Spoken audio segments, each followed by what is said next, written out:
Hey team, and welcome back. So recently I went to a local in-person astrology group meetup where the topic of discussion was the sign Aquarius. And just like, I've been in the astrology space for almost a full Metonic cycle. And so like the idea of sitting in a room for 2 hours listening to people talk about Aquarius, like a zodiac sign, just sounds very not enthralling. And like, it's not even that I think I'm too good to talk about like a zodiac sign. That might not be true. But just when you reach a certain like advancement, a certain level of appreciation for astrology, you kind of start to lose the wonder of some of the more basic aspects of it.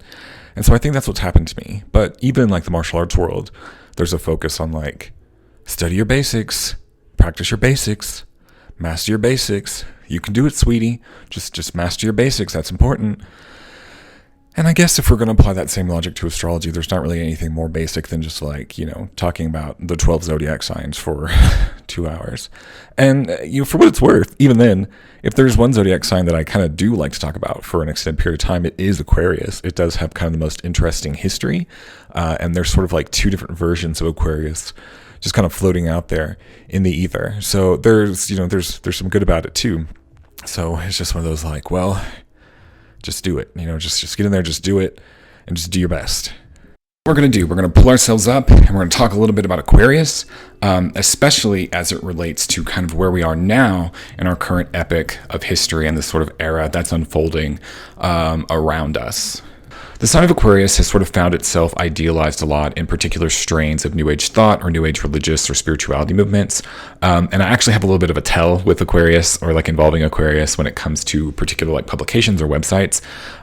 If they're going to be kind of too New Agey or if they're going to be like very New Age aligned, one of the easiest ways to tell is if they have an illustration of Aquarius on the website, it's usually a woman. And what I think it's kind of fun, I guess, because like traditionally Aquarius has always been signified by a man, even back in like Babylonian zodiac lore, like the Great One has been a like kind of representation of a male god.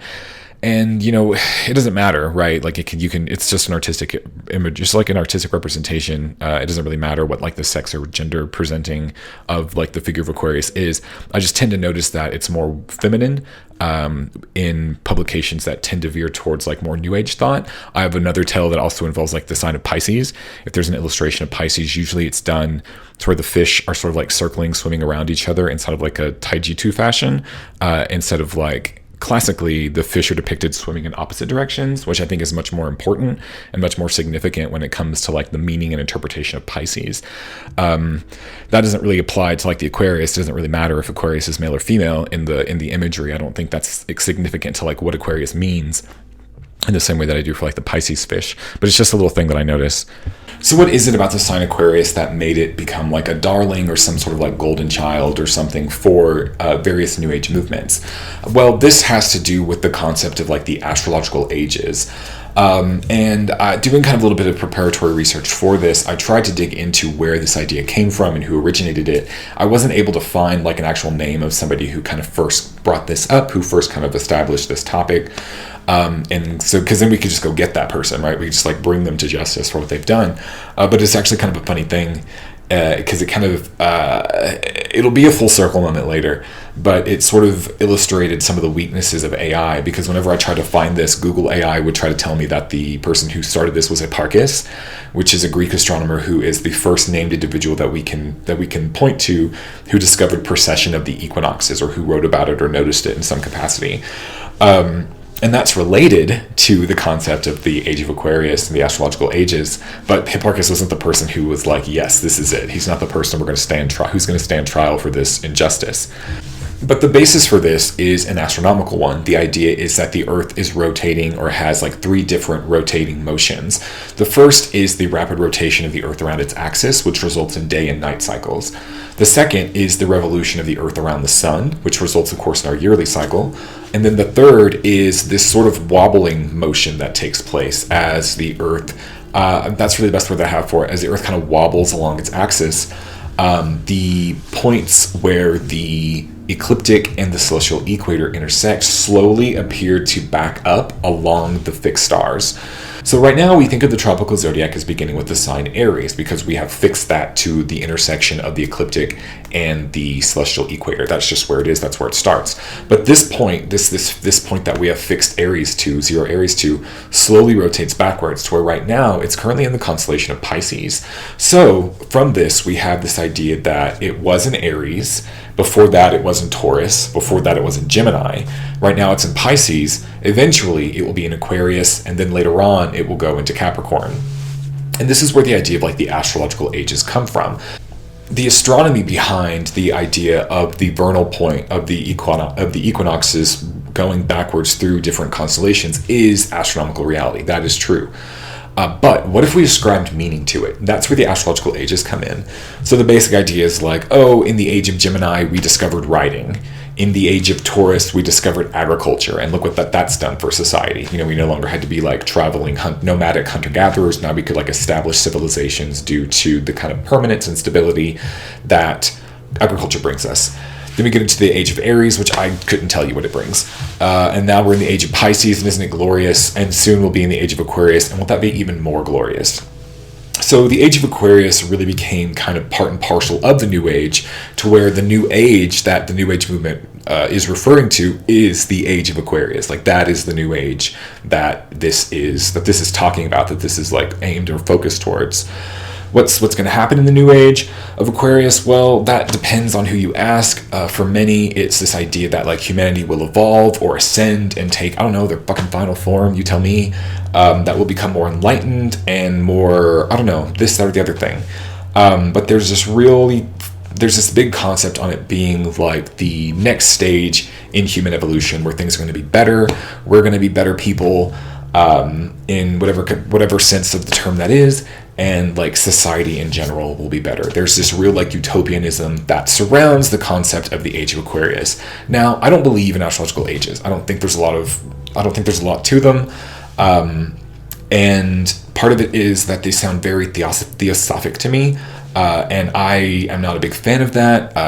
When I was trying to figure out who exactly to pin the blame on for the astrological ages for, I couldn't find any, like a specific individual, but I'm just going to blame it on the Theosophists. They seem like the most in the zone to get this started, or at least like very heavily based on theosophical ideas.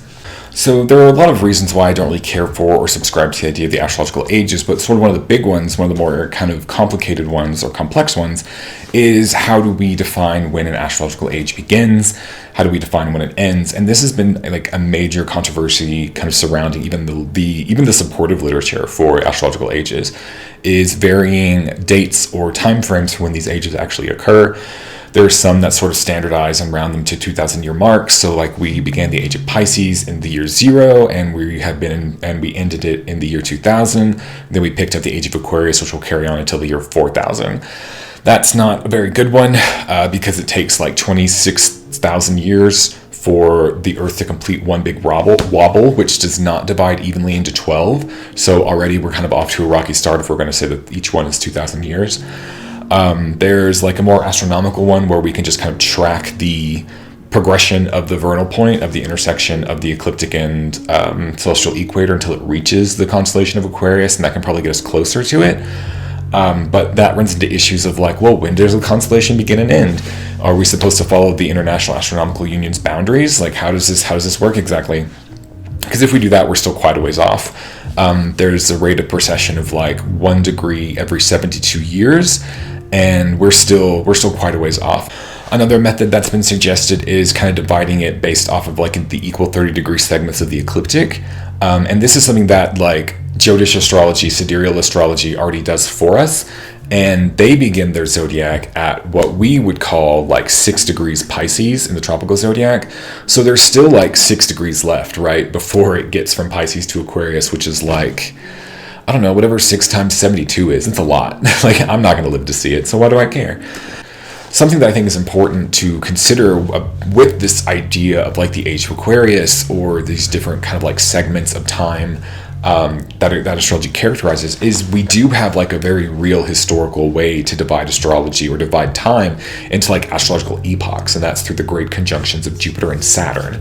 This is sort of like the the fundamental, the foundation, mundane technique where we take the conjunctions of Jupiter and Saturn, which occur every 20 years, and those conjunctions tell us more about that 20-year section of time.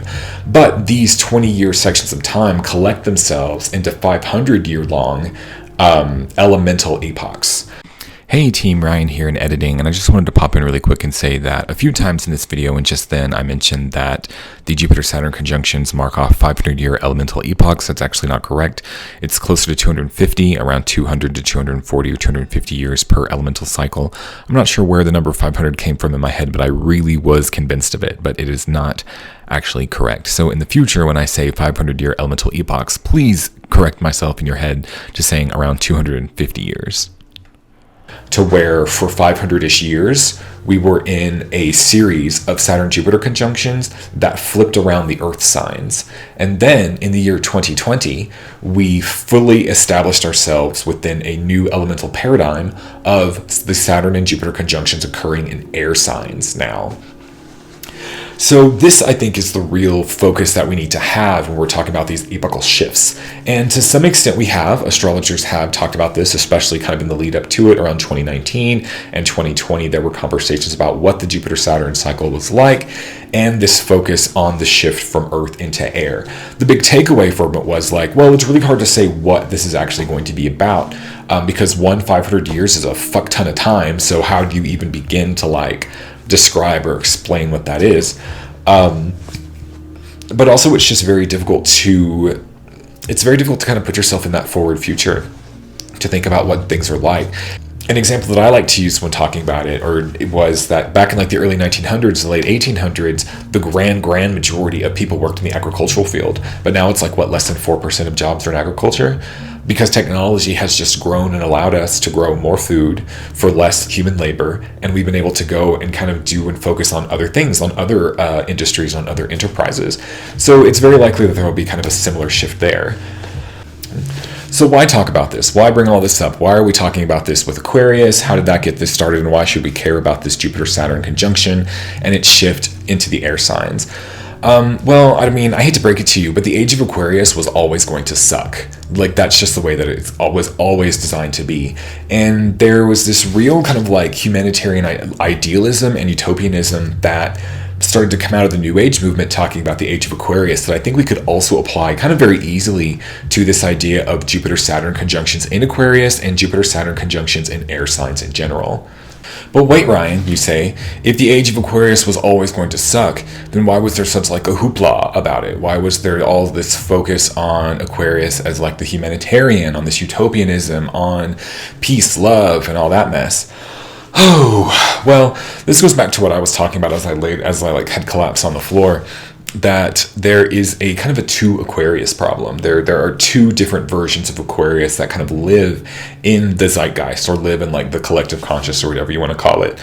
The first is the traditional Aquarius, the Aquarius that we have seen all kind of throughout traditional astrology, all throughout astrology's long history, where Aquarius is a fixed air humane sign that is ruled by Saturn.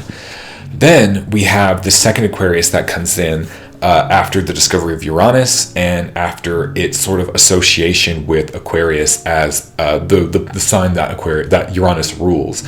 Because of this established relationship, there was sort of a rubbing off of what Uranus was supposed to signify onto the sign of Aquarius. Modern astrology at that time and even today was very heavily focused on a planet equals sign equals house kind of concept, which is kind of today described as the astrological alphabet. I would like to say that is kind of a pejorative term, as we have sort of grown beyond that, as we have reestablished our roots to traditional astrology and begun to be able more clearly to differentiate between these three different pillars of the art. But in modern astrology, you very often see this idea that Aries and the first house and Mars all mean similar things, or all different expressions of one archetype. The same with Taurus and Venus and the second house. They're all just different expressions of the same archetype. Gemini, Mercury in the third house, etc. And so bringing it to Uranus, it's Uranus, Aquarius, and the 11th house. These all are just the same, just slightly different expressions of the same archetypal meanings. And so with the 11th house, we have themes of like freedom, of community, of safety, these kinds of ideas, of hope, of wishes, of dreams. Not like dreams you have in your head when you go to sleep, but like your goals, your aspirations, things you strive for. Uranus, of course, there's a whole lot that could be said about Uranus and the different interpretations that it has taken over the years.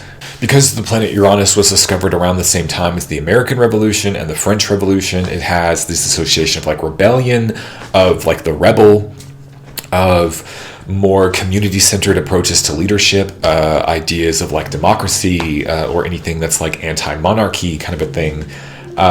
Just kind of that really big like rebelling against authority kind of sentiment. Like, side note, that's always something that I found to be particularly interesting, since modern astrology usually relies so heavily on mythology to kind of cement its meanings or kind of explain or describe the meanings it associates with different planets. I always thought it was kind of cute that like Uranus was the rebellion planet, but in the myth, Uranus was the tyrant that was rebelled against, you know? I was like, which way is it? Like, you can't have it both ways, right? You got to pick one. And so these kinds of ideas came together and formulated. There's obviously more to it. That's kind of like a high-level overview of it, but there's obviously more to these associates that went together that kind of formed this aspect of Aquarius that was much more humanitarian, that was much more like egalitarian, much more equal, much more focused on like equality and like almost like a communistic kind of vibe to Aquarius. But much like the hippies who really celebrated and looked forward to this age, Aquarius and the Age of Aquarius had a much more conservative bent than first appeared. On December 21st, 2020, the superior planets of Jupiter and Saturn came to conjunction at 0 degrees Aquarius and 30 minutes, bringing us into the Age of Air as the Jupiter-Saturn conjunction cycle permanently shifts over into the air signs for the next 500 years. Of course, they would begin this in the fixed air Saturn-ruled sign of Aquarius. Different countries, different parts of the world are going to have different relationships to this conjunction, depending on where it falls in their natal charts and those countries' natal charts and kind of where it fell in the event chart at the moment that it actually occurred. For the United States, for Washington, D.C., this occurred just 4 degrees off of the midheaven. The tradition tells us that these Jupiter-Saturn cycles, these conjunctions, set the social and geopolitical tones for the next 20 years. So for this 20 years, from 2020 until the next Jupiter-Saturn conjunction in 2040, are going to be typified by this conjunction that occurred in Aquarius. As you can probably tell, it is far from the humanitarian dream that the New Age movement celebrated and, looked so forward to. So where did it all go wrong? Well, kind of like I said, the Age of Aquarius was always going to suck. And we're kind of just like living that right now, where we're seeing how specifically it's going to suck. Any sort of Aquarian-dominated age was always going to end up being a conservative fever dream. And this is something that we can see pretty clearly if we break apart the significations of Aquarius itself. Aquarius is an air sign, something that is associated typically with ideas, with society, with socialization, with communication, and information. Aquarius is a fixed sign, which is often characterized as stubborn, but is also focused on maintaining the status quo, keeping order, and tends to be more authoritarian in how it handles that order. And perhaps the biggest piece, the biggest warning flag of all of this, is that Aquarius is a Saturn-ruled sign, and it's going to focus very heavily on that Saturn-type aspect. The focus on the elderly, the focus on, like I said, maintaining order, the status quo, the focus on tyranny. These are all things that Saturn really wants to, these are all things that Saturn really imparts upon the sign of Aquarius. There are a lot of other, more sign-specific things that I think kind of led us to this, but where I want to start is where I want to start on the concept of Aquarius and purity. I think this is one of the larger or more all-encompassing aspects of the sign that people forget about a lot. Aquarius is the water bearer, it's the guy with the big bucket of water. And the idea is, in the northern hemisphere, the part of the year where the sun is in Aquarius tends to have the heaviest rainfall. That's not always true, and of course it might become less true in a world that becomes dominated more and ravaged more by climate change. But this is the basic idea. This is the basic linguistic, the etymological idea of where we get the word February from. Febrero, to purify, to cleanse. So the idea is that while the sun is in Aquarius, it pours out the water, and these rains wash away all the muck and all the old from the old year and help us create a kind of new, fresh, blank slate for the new year, for the new growth. And that, of course, is a very important part of nature, a very important part of the natural process. But where Saturn kind of forces Aquarius to take it too far is through this kind of like heavy-handed approach to purity as applied to everything. And this is kind of where we're seeing a lot of these sentiments arise now in our politics, where we see this focus on purity as a method of conformity, as a method of like stamping out individuality, as we see a focus on anti-diversity, where we want things now to be standardized, where we want everything now to be the same. And we no longer see diversity as a strength. It is now a weakness. It is now something that divides us. And the best way that we can handle a diversity that divides us is to force it to conform to a purified standard. So we see this a lot in sort of the anti-DEI movement, which is really just another phrase, in my opinion, to like pro-segregationist. This isn't just something that we see in our political discourse, though I think that's where it's at its most damaging and hurtful, but we also see it in popular culture and internet trends as it kind of showcases this slow creep of Aquarian conservatism. One of those sort of more popular ones in the past couple of years has been the clean girl aesthetic, which is kind of defined as a beauty, fashion, and lifestyle trend based around a look that's intended to appear elegantly casual, but also minimalist and effortless. Elements typically considered part of the aesthetic include using makeup products that give the appearance of using little or no makeup at all, styling hair in a bun, updo, or braided ponytail, and wearing casual clothes in muted color palettes. Lifestyle components stereotypically associated with the aesthetic include those that give the impression of stress-free, clean living, such as morning workout routines, matcha, and healthy smoothies, and minimalist decor. There's usually often a focus on like no tattoos, no piercings, and it is this sort of like clamp down against like individuality, on color, on expression, on like individual expression, that in some ways might be a response to like economic instability, right? Like if you struggle for money, if it's hard for you to stay afloat, you may not feel comfortable spending money on like unique character pieces for yourself. You might just need to get by with like the bare minimum, essentially. In ways that I think the kind of clean girl aesthetic tips its hand, or maybe signals in some way or aligns in some way with other cultural shifts, is through like HGTV and its focus on renovations, taking homes and often removing some of the more colorful or like characteristic, like unique characteristic aspects of a home and turning them into a sort of like blank or neutral gray beige, Gen X gray beige, in blank canvas kind of an approach to it. This is also something that we have seen in corporate or commercial real estate, as like restaurants and fast food chains have standardized their looks to become more box-like and kind of blank, losing a lot of the characteristic color or style or decor that they became kind of popularly associated with in the 80s and 90s.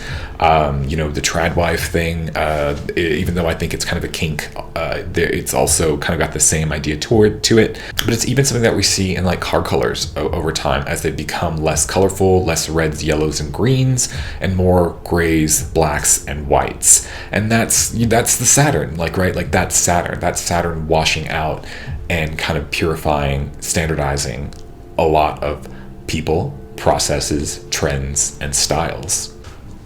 Another aspect of this kind of Saturn-ruled Aquarian age that we're kind of in for the next 15 years and have been for the last 5 is this focus on like decentralization, on deregulation, and on this breakup of kind of centralized ideas, centralized unifying ideas.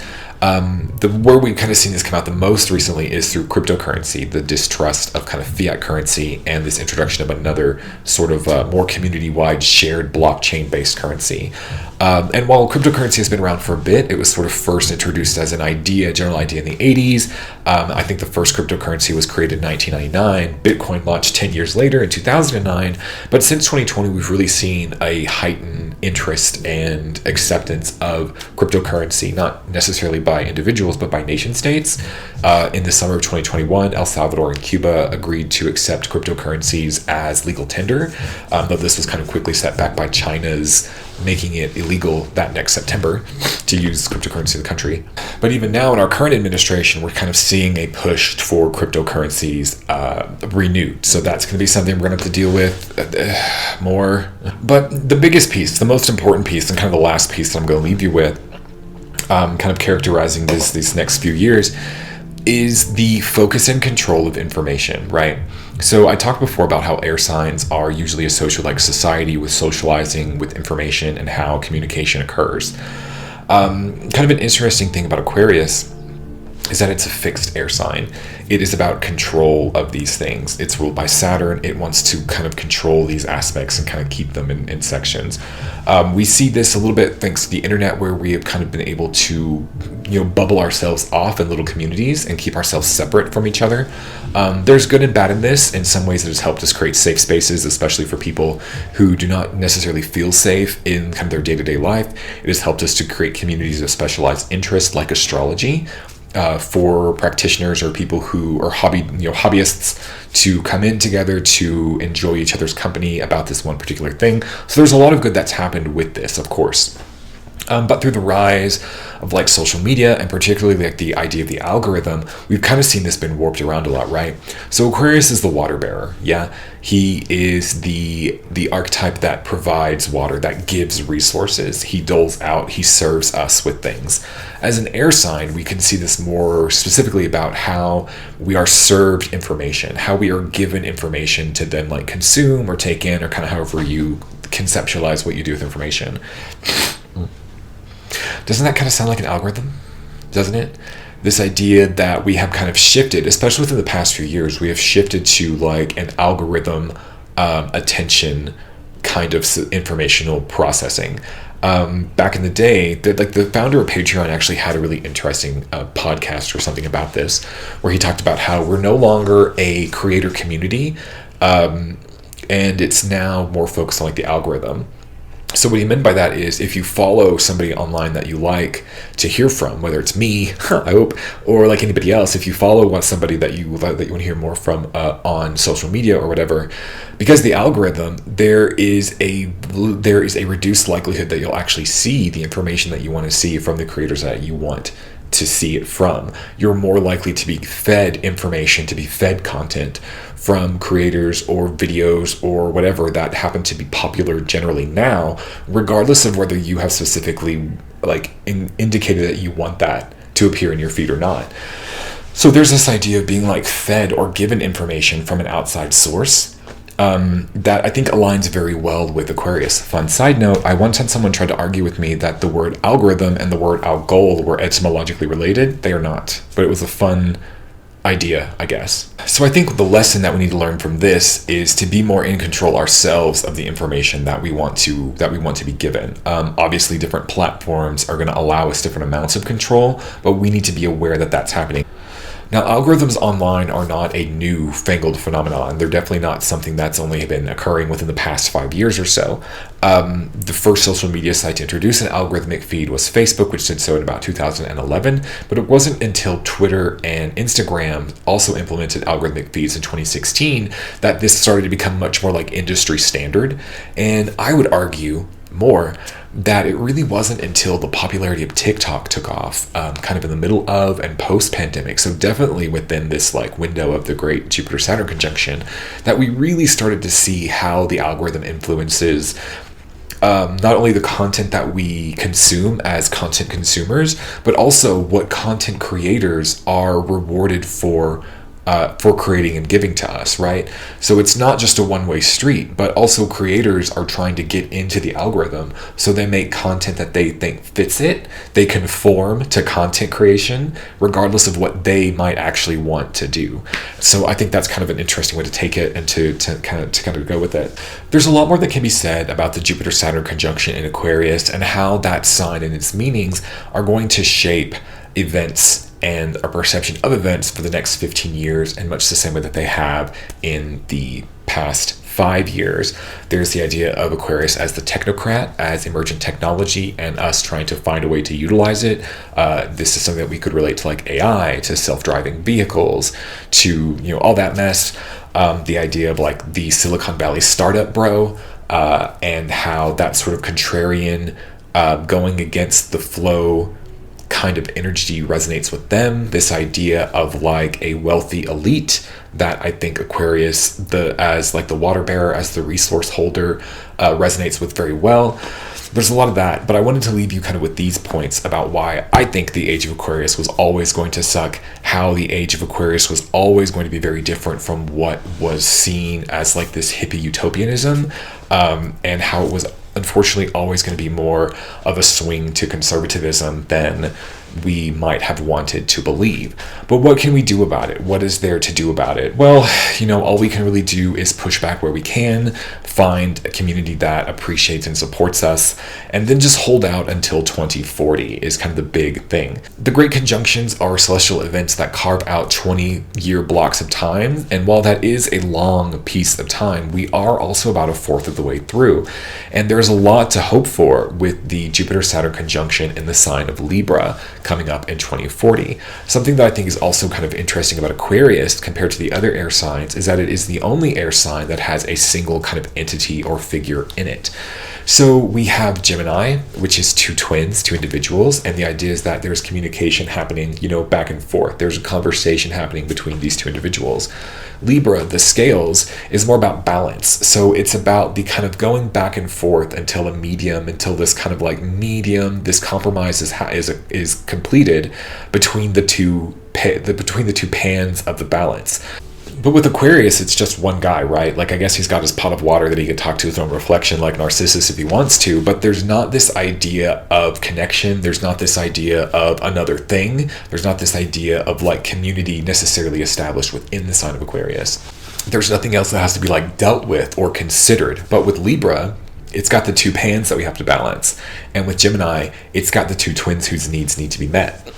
So I think in 2040, we're going to kind of start to see this swing back the other way and this focus on more positive community developments, on justice, on equality, where we're really going to see that. And the reason why I think the 2040 Jupiter-Saturn conjunction is going to be the thing that kind of swings this back the other way and has these much more positive and egalitarian foci is that, remember back before I talked about the Jupiter-Saturn conjunctions having these 500-year elemental cycles. That is generally true, but every now and again it slips up.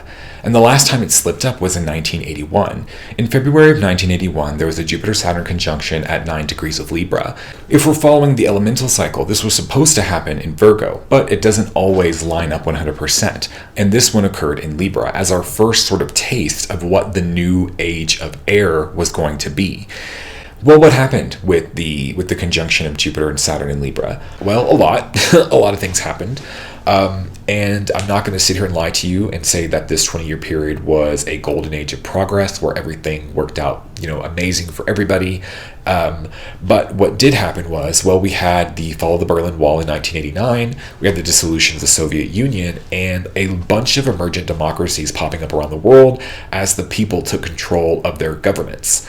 And obviously equal rights and equality and the ideas of equality and egalitarianism continue to spread and be reinforced societally and legally, to where I think it is very fair to say that even though it was really difficult and this period started off very rough, that the year 2000 saw much more, was a much better time for people than the year 1980, that there was a lot more progress for many groups of people. Obviously, it wasn't, obviously there was still work to do for a lot of different groups, but generally we can say that there was a nice uptick in respect and equality and in protection under the laws.